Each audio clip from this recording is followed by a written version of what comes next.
നമസ്കാരം. 5 വയസ്സുകാരൻ കിഴക്കമ്പലം ജംഗിൾ പാർക്കിലെ പുഞ്ചയിൽ വീണ് മരിച്ചത് പാർക്കിലെ വീഴ്ചയാണെന്ന് ആരോപിച്ച് കിഴക്കമ്പലം ഡിവൈഎഫ്ഐ പ്രവർത്തകർ പ്രതിഷേധ സമരം നടത്തി.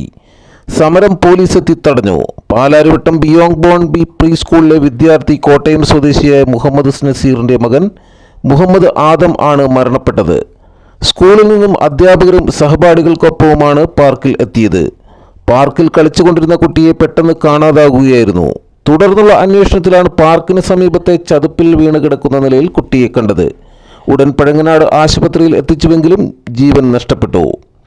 25 പേരടങ്ങുന്ന സംഘമാണ് പാർക്കിൽ എത്തിയത്. പാർക്കിലെ സുരക്ഷാ വീഴ്ചയാണ് അപകടത്തിന് കാരണമെന്ന് ഡിവൈഎഫ്ഐ നേതാക്കൾ ആരോപിച്ചു.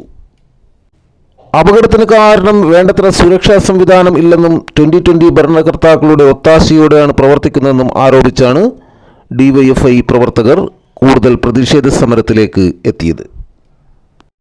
കിഴക്കമ്പലത്തിന് കൂടുതൽ വാർത്തകളും വിശേഷങ്ങളുമായി വീണ്ടും കാണാം. നന്ദി, നമസ്കാരം. ജെ ടൈംസിനൊപ്പം സത്യൻ ചിങ്ങനാട്.